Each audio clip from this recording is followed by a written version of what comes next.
স্বাগত বিশ্বযোগে, সাথে আছি আমি লিনি আফরোজ। শুনছিলেন শিরোনাম, এবারে পুরো খবর। ইরান অভিযানকে মার্কিন সিনেটের বেশিরভাগ সদস্য সমর্থন জানিয়েছেন। এদিকে ইরানে দফায় দফায় হামলা চালিয়ে যাচ্ছে যুক্তরাষ্ট্র, ইসরায়েল। লেবাননেও হামলা চালিয়ে যাচ্ছে আইডিএফ। ইরানও পাল্টা হামলা চালিয়ে যাচ্ছে ইসরায়েল ও মধ্যপ্রাচ্যে মার্কিন মিত্র দেশগুলোতে। ইরানের বিরুদ্ধে যুদ্ধে অংশগ্রহণের সম্ভাবনা পুরোপুরি উড়িয়ে দেওয়া যাচ্ছে না বলে মন্তব্য করেন কানাডার প্রধানমন্ত্রী মার্ক কার্নি। বিস্তারিত আরাফাত ইসলামের প্রতিবেদনে। ইরান যখন বিধ্বস্ত যুক্তরাষ্ট্র ও ইসরায়েলের ক্ষেপণাস্ত্রের আঘাতে, তখন সেই অভিযানের উত্তাপ ছড়িয়েছে ওয়াশিংটনের ক্যাপিটল হিলেও। প্রেসিডেন্ট ডোনাল্ড ট্রাম্পের এই সামরিক অভিযান কি শুধুই আত্মরক্ষামূলক, নাকি এটি কংগ্রেসকে পাশ কাটিয়ে নেয়া একক সিদ্ধান্ত? সম্প্রতি ট্রাম্পের যুদ্ধ ঘোষণার ক্ষমতা সীমিত করতে মার্কিন সিনেটে একটি গুরুত্বপূর্ণ প্রস্তাব আনা হলেও রিপাবলিকানদের বাধায় তা আলোর মুখ দেখেনি। ফলে যুদ্ধ থামানোর এই প্রস্তাব মুখ থুবড়ে পড়ল। প্রস্তাবটি পাশ হলে কংগ্রেসের অনুমোদন ছাড়া ইরানে চলমান যুদ্ধ থেকে মার্কিন বাহিনীকে সরিয়ে নিতে হতো। ইরানে মার্কিন হামলা নিয়ে খোদ যুক্তরাষ্ট্রের রাজনৈতিক মহলেই শুরু হয় মিশ্র প্রতিক্রিয়া। অনেকেই এই আগ্রাসনের বিরুদ্ধে অবস্থান নিলে ভোটের সিদ্ধান্ত আসে। তবে দ্বিপক্ষীয় প্রস্তাবটি আটকে দেওয়ার পক্ষে রায় দেয় অধিকাংশ সিনেটর। এদিকে ইরানের বিভিন্ন সামরিক স্থাপনা ও অবকাঠামো লক্ষ্য করে হামলা চালিয়ে যাচ্ছে যুক্তরাষ্ট্র ও ইসরায়েল। রাজধানী তেহরান সহ অন্যান্য শহরেও হামলা চালায় তারা। ইরান সীমান্তে সামরিক অভিযানে সহায়তার জন্য ইরাকি কুর্দিদের কাছে সাহায্য চেয়েছে যুক্তরাষ্ট্র, এই খবর দিয়েছে এপি। তবে কুর্দি যোদ্ধাদের ইরানে ঢোকার খবর অস্বীকার করেছে ইরানের সংবাদ সংস্থা তাসনিম নিউজ। লেবাননেও হামলা চালিয়ে যাচ্ছে ইসরায়েল। বৈরুতের দক্ষিণ উপশহরে নতুন করে হামলা চালিয়েছে তারা। আগ্রাসী হামলা চালিয়ে যাচ্ছে ইরান। আইআরজিসি জানায় ইসরায়েলের স্থাপনায় সফলভাবে হামলা চালিয়ে যাচ্ছে তারা।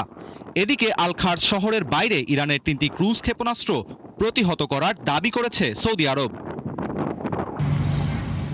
ইরানের বিরুদ্ধে যুদ্ধে অংশগ্রহণের সম্ভাবনা উড়িয়ে দেয়া যাচ্ছে না বলে মন্তব্য করেন কানাডার প্রধানমন্ত্রী মার্ক কার্নি। অস্ট্রেলিয়ার প্রধানমন্ত্রী অ্যান্টনি আলবানিজের সঙ্গে ক্যানবেরায় একত্রে বক্তব্য দেওয়ার সময় এ কথা জানান তিনি। এ সংঘাত ব্যাপকভাবে ছড়িয়ে পড়তে পারে। সাম্প্রতিক ঘটনাবলী সেই দিকে ইঙ্গিত করে। ইরানের বিরুদ্ধে যুদ্ধে অংশগ্রহণের বিষয়টি স্পষ্টভাবে উড়িয়ে দেওয়ার সুযোগ নেই। আমরা আমাদের মিত্রদের পাশে থাকব। ইরানের প্রেসিডেন্ট মাসুদ পেজেশকিয়ান বলেছেন, কূটনীতির মাধ্যমে সংঘাত এড়ানোর চেষ্টা করেছিল তার দেশ, কিন্তু যুক্তরাষ্ট্র ও ইসরায়েলের হামলার পর পাল্টা আঘাত ছাড়া কোনো পথ খোলা ছিল না। মধ্যপ্রাচ্যের দেশগুলোর প্রতি ইরান শ্রদ্ধাশীল বলেও জানান তিনি। আরাফাত ইসলাম, ৭১। ইরানের বিরুদ্ধে যুক্তরাষ্ট্রের সামরিক পদক্ষেপ এখন পর্যন্ত সীমাবদ্ধ রয়েছে আকাশ ও নৌপথে। স্থলসেনা পাঠানোর প্রশ্নে স্পষ্ট কোনো ঘোষণা না থাকলেও সম্ভাবনাকে পুরোপুরি নাকচ করেননি প্রেসিডেন্ট ডোনাল্ড ট্রাম্প। এতে মধ্যপ্রাচ্যে নতুন করে তৈরি হয়েছে উত্তেজনা ও অনিশ্চয়তা। আরও জানাচ্ছেন দেওয়ান মুবাশিরা হোসেন। আকাশে যুদ্ধ বিমান আর সমুদ্রপথে রণতরীর শক্তি, এর উপর ভিত্তি করেই ইরানের ক্ষেপণাস্ত্র মোকাবেলা করে আসছে যুক্তরাষ্ট্র। তেহরানকে ঘিরে ক্রমেই ঘন হচ্ছে উত্তেজনার আবহ। কিন্তু প্রশ্ন এখন একটাই, পরবর্তী ধাপ কি তাহলে স্থল অভিযান? ইরানে হামলায় এখন পর্যন্ত বিমান ও নৌশক্তির ওপর নির্ভর করেছে যুক্তরাষ্ট্র। স্থল অভিযান নিয়ে আনুষ্ঠানিক সিদ্ধান্ত না এলেও বিষয়টি একেবারে উড়িয়ে দেননি মার্কিন প্রেসিডেন্ট ডোনাল্ড ট্রাম্প। প্রয়োজন হলে প্রশাসন যে কোনো পদক্ষেপ নিতে পারে বলে সাফ জানিয়ে দিয়েছেন তিনি। বিশেষজ্ঞদের মতে শুধু বিমান হামলার মাধ্যমে ইরানের পারমাণবিক কর্মসূচি স্থায়ীভাবে বন্ধ করা প্রায় অসম্ভব, যদিও তেহরানের পারমাণবিক কার্যক্রম পুরোপুরি শান্তিপূর্ণ উদ্দেশ্যে পরিচালিত বলে বরাবরই দাবি করে আসছে দেশটি। এদিকে কোনো দেশের পারমাণবিক সক্ষমতা ধ্বংস করা প্রায় অসম্ভব বলে মনে করেন বিশ্লেষকরা। অবকাঠামো ক্ষতিগ্রস্ত হলেও সময়ের ব্যবধানে তা পুনর্গঠন করা সম্ভব। তবে যুক্তরাষ্ট্র যদি স্থলসেনা পাঠানোর সিদ্ধান্ত নেয় তাহলে চ্যালেঞ্জ হবে বহুমাত্রিক। পারমাণবিক স্থাপনা ধ্বংস, ক্ষেপণাস্ত্র ব্যবস্থা অচল করা কিংবা শাসন পরিবর্তন করা যদি যুক্তরাষ্ট্রের লক্ষ্য হয়ে থাকে, তাহলে ইরানের সামরিক অভিযানের পাশাপাশি রাজনৈতিক জটিলতাও বাড়তে পারে। ইরানে স্থল অভিযান হলে তা হতে পারে দীর্ঘ, ব্যয়বহুল ও জটিল সামরিক সংঘাত, এবং এতে সবচেয়ে বেশি ক্ষতিগ্রস্ত হবে দেশটির সাধারণ মানুষ। সেই সাথে ঝুঁকিতে পড়তে পারেন মার্কিন সেনারাও, এমনটাই মনে করছেন সংশ্লিষ্ট মহল। দেওয়ান মুবাশশিরা হোসেন, ৭১। হরমুজ প্রণালীতে কমপক্ষে ২০,০০০ নাবিক আটকে পড়েছে বলে জানিয়েছে জাতিসংঘের আন্তর্জাতিক নৌ পরিবহন সংস্থা IMO প্রধান আর্সেনিও ডোমিগোনিয়েস। বিবিসির এক প্রতিবেদনে এই তথ্য জানানো হয়েছে। এছাড়া ওই অঞ্চলটিতে বিভিন্ন প্রমোদ তৈরির আরও প্রায় ১৫,০০০ যাত্রী চরম দুর্ভোগে পড়েছে বলে জানায় তারা। সংঘাত শুরু হওয়ার পর থেকে ইরান এই পথ কার্যত বন্ধ করে রেখেছে, যা বৈশ্বিক সরবরাহ ব্যবস্থার জন্য বড় হুমকি হিসেবে দেখা হচ্ছে। ইরান জানিয়েছে তারা শুধু চীনা জাহাজকে হরমুজ প্রণালী দিয়ে চলাচলের অনুমতি দেবে। ইরানের সেনাবাহিনী সতর্ক করেছে, অনুমতি ছাড়া কোনো জাহাজ প্রণালী অতিক্রমের চেষ্টা করলে সেটাকে লক্ষ্যবস্তু করা হবে। ইসলামিক রেভলিউশনারি গার্ড কোর জানিয়েছে এখন তাদের প্রণালীর উপর পূর্ণ নিয়ন্ত্রণ রয়েছে এবং যে কোনো জাহাজ ক্ষেপণাস্ত্র বা ড্রোন হামলার ঝুঁকিতে পড়তে পারে।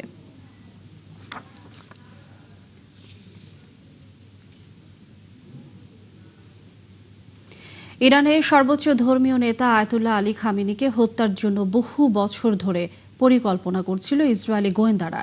এই পরিকল্পনা বহু দশক ধরে তৈরি হলেও গত ৬ মাসে এই হত্যাকাণ্ডকে চূড়ান্ত রূপ দিয়েছে যুক্তরাষ্ট্রের কেন্দ্রীয় গোয়েন্দা সংস্থা CIA। তবে মাঠ পর্যায়ে গুপ্তচর নেটওয়ার্ক তৈরি করেছিল ইসরায়েল। আরও জানাচ্ছেন নাহিদা রিন্থি। গত শনিবারের যে হামলায় ইরানের সর্বোচ্চ নেতা আয়াতুল্লাহ আলী খামেনি নিহত হলেন, সেটি গভীর রাতে চালানো হয়নি, বরং সকালবেলাতেই চালানো হয়েছে। তবে এ ধরনের হামলা সাধারণত গভীর রাতে চালানো হলেও এই হামলাটি সকালে হওয়ার কারণ মাত্র কয়েক ঘন্টা আগেই পাওয়া অত্যন্ত গুরুত্বপূর্ণ একটি গোয়েন্দা তথ্য কাজে লাগানোর সিদ্ধান্ত নেয় যুক্তরাষ্ট্র এবং ইসরায়েল। মাত্র ৬০ সেকেন্ডের হামলার জন্য ইসরায়েলের গোয়েন্দা সংস্থা মোসাদ বহু বছর ধরে তথ্যদাতা, লজিস্টিক্স ও অপারেটিভদের বিস্তৃত নেটওয়ার্ক তৈরি করেছে। খামেনির দৈনন্দিন রুটিন, নিরাপত্তা বলয় এবং ঘনিষ্ঠদের ওপর নজরদারি চালানো হয়। এই তথ্যের সঙ্গে যুক্ত হয়েছে CIA এর সিগন্যাল ইন্টেলিজেন্স ফোনালাপ, অবস্থান এবং বৈঠকের সময়সূচি সম্পর্কিত তথ্য। হামলার সময় নির্ধারণে গুরুত্বপূর্ণ ছিল খামেনি কখন নির্দিষ্ট কম্পাউন্ডে উপস্থিত হবেন। এই তথ্যের ভিত্তিতে নিখুঁত লক্ষ্য নির্ধারণ করে যুক্তরাষ্ট্র ও ইসরায়েল। বিদেশি লক্ষ্যভিত্তিক হত্যাকাণ্ডের দীর্ঘ ইতিহাস থাকলেও এর আগে কোনো রাষ্ট্রপ্রধানকে হত্যা করেনি ইসরায়েল। ইসরায়েলি গুপ্তচররা অনেক বছর ধরে খামেনির ওপর নজরদারি চালিয়ে আসছিল। তারা তার দৈনন্দিন কর্মকাণ্ড, পরিবারের সদস্য, সহযোগী মিত্র এবং তার নিরাপত্তার দায়িত্বে থাকা ব্যক্তিদের সম্পর্কে অত্যন্ত নিখুঁত ও বিস্তারিত তথ্যের ভিত্তিতে নথি তৈরি করেছিল। ইরান নিয়ে কাজ করে আসা CIA এর সাবেক কর্মকর্তা এবং বর্তমানে foundation of the defence of ডেমোক্রেসির বিশ্লেষক বলেন, যুক্তরাষ্ট্র হয়তো এই অভিযানে বিশাল প্রযুক্তিগত সহায়তা দিয়েছে, তবে মূলত ইসরায়েলি মাঠ পর্যায়ে এমন এক গুপ্তচর নেটওয়ার্ক তৈরি করেছিল যারা সরাসরি মানুষের কাছ থেকে গোয়েন্দা তথ্য সরবরাহ করতে এবং ইরানের ভেতরে গোপন অভিযান পরিচালনায় সক্ষম ছিল। ইসরায়েলের গোয়েন্দা সংস্থা মোসাদ গত কয়েক দশক ধরে ইরানের উপর নজর রাখছে এবং সেখানে তথ্যদাতা, গুপ্তচর ও লজিস্টিক্সের এক বিশাল নেটওয়ার্ক তৈরি করেছে। এই নেটওয়ার্কের সহায়তায় তারা এর আগে ইরানে বিভিন্ন হত্যাকাণ্ড চালিয়েছে। প্রায় ২০ বছর আগে মোসাদ তাদের কৌশলে এক বড় পরিবর্তন আনে। তারা ইরানের ভেতরে থেকেই স্থানীয় চর নিয়োগের সিদ্ধান্ত নেয় এবং তাদের অত্যাধুনিক সরঞ্জাম ও উচ্চতর প্রশিক্ষণ দেয়।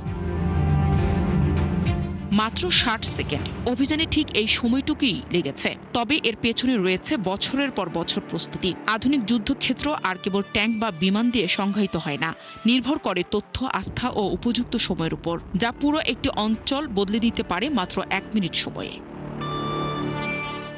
Nahida Rinthi, ৭১। Israeli defence force IDF এ মুখপাত্র হিসেবে নিয়োগ পেয়েছেন লেফটেন্যান্ট কর্নেল ইল্লা ওয়াইয়া।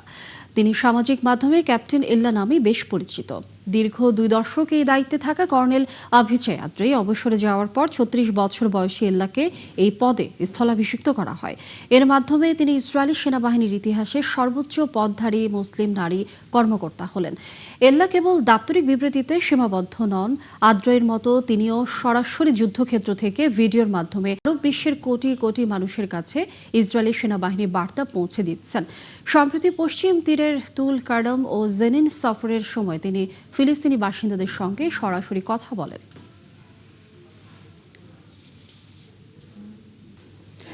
শনিবার ইরানে যৌথ হামলা চালায় ইসরায়েল এবং যুক্তরাষ্ট্র। পাল্টা হামলায় মধ্যপ্রাচ্যের বিভিন্ন দেশে মার্কিন ঘাঁটি এবং ইসরায়েলের বিভিন্ন অংশে হামলা চালায় ইরান। ইসরায়েল যুক্তরাষ্ট্রের সঙ্গে ইরানের এই যুদ্ধ এখন পুরো মধ্যপ্রাচ্যেই ছড়িয়ে পড়েছে। ফলে গত কয়েকদিনে ইরানের বিভিন্ন বিষয় সম্পর্কে মানুষের আগ্রহ বাড়ছে। ইসলামী প্রজাতন্ত্র ইরানের কিছু গুরুত্বপূর্ণ তথ্য জানাচ্ছেন চৈতু সরোয়ার। আফগানিস্তান এবং ইরাকের মাঝে অবস্থিত ইরান মধ্যপ্রাচ্যের একটি বড় রাষ্ট্র। এখানে এক সময় গড়ে উঠেছিল একটি প্রাচীন সভ্যতা। 1935 সালে ইরান গঠিত হওয়ার আগ পর্যন্ত বহির্বিশ্বের কাছে এটি পারস্য নামে পরিচিত ছিল। মধ্যপ্রাচ্যের বৃহত্তম দেশগুলোর একটি ইরান। দেশটির জনসংখ্যা 9 কোটির বেশি। বেশিরভাগ মানুষ দেশটির উত্তরাঞ্চলে বসবাস করেন, তবে পশ্চিমাঞ্চলেও বাস করেন অনেক মানুষ। বহু বছর ধরে চলতে থাকা অব্যবস্থাপনা আর নিষেধাজ্ঞার কারণে ইরানের প্রবৃদ্ধি এক জায়গায় থেমে আছে।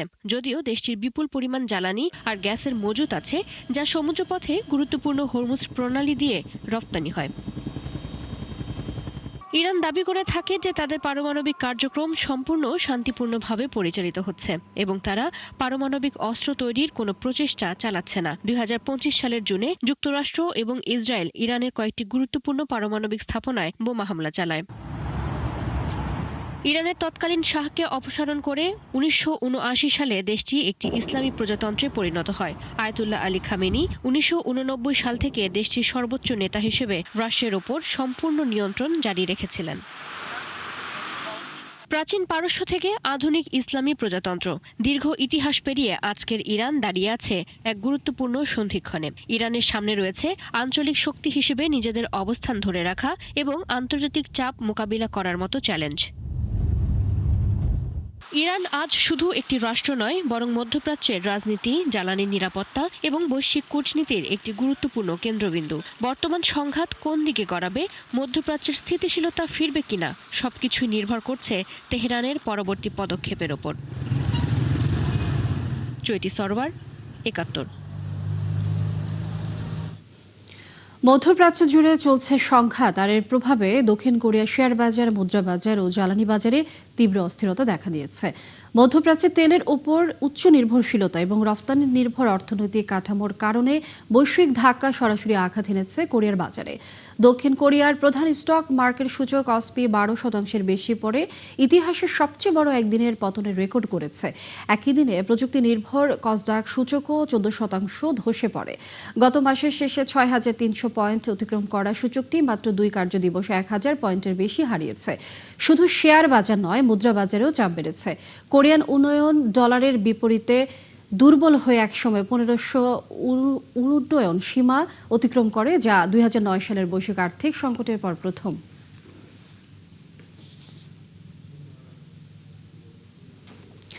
যুক্তরাষ্ট্রের প্রেসিডেন্ট ডোনাল্ড ট্রাম্পের ঘোষিত 15% বৈশ্বিক শুল্ক এ সপ্তাহে কার্যকর হতে পারে বলে জানিয়েছেন মার্কিন অর্থমন্ত্রী স্কট বেসেন্ট। বুধবার সিএনবিসির এক অনুষ্ঠানে দেওয়া সাক্ষাৎকারে তিনি একথা জানান। গত বছর মার্কিন কংগ্রেসের অনুমোদন ছাড়াই ট্রাম্প বেশিরভাগ দেশের আমদানির উপর ব্যাপক শুল্ক আরোপ করেন। তবে গত 20 ফেব্রুয়ারি যুক্তরাষ্ট্রের সুপ্রিম কোর্ট রায় দেন কংগ্রেসকে পাশ কাটিয়ে আইইএপিএ ব্যবহার করে শুল্ক আরোপের আইনি ক্ষমতা ট্রাম্পের ছিল না। কিন্তু রায়ের কয়েক ঘন্টার মধ্যে ট্রাম্প ভিন্ন আইনের আওতায় 10% বৈশ্বিক শুল্ক আরোপের নির্বাহী আদেশে সই করেন। পরে তিনি শুল্ক হার বাড়িয়ে 15% করা হবে বলেও ঘোষণা দিলেও শুল্ক কার্যকর হয় 10% হারে। নেপালে দুর্নীতি বিরোধী বিক্ষোভে সরকার পতনের পর প্রথমবারের মতো সাধারণ নির্বাচনে ভোট শুরু হয়েছে। বৃহস্পতিবার সকাল থেকে শুরু হয় এই ভোট প্রদান। দেশটিতে জেনজি বিক্ষোভে সরকার পতনের 6 মাস পর এই নির্বাচন হচ্ছে। 2025 সালে সেপ্টেম্বরে নেপালে সরকার পতনের পর অন্তর্বর্তী সরকার দেশের দায়িত্ব গ্রহণ করে। প্রায় 1,90,00,000 ভোটারের ভোটে নতুন সরকার নির্বাচিত হবে। এদের মধ্যে প্রায় 10 লাখ প্রথমবারের মতো ভোটার। সংসদের 275টি আসনের ভোটে পুরনো রাজনৈতিক দলগুলোর মুখোমুখি হচ্ছেন তরুণ ভোটারদের পক্ষে কথা বলা প্রতিদ্বন্দ্বীরা। এদিকে প্রার্থীদের মধ্যে রয়েছেন বিক্ষোভে পতন হওয়া সরকারের প্রধানমন্ত্রী কেপি ওলি এবং প্রাক্তন র্যাপার মেয়র বালেন শাহ। স্থানীয় সময় বিকাল 5টার দিকে ভোট শেষ হবে।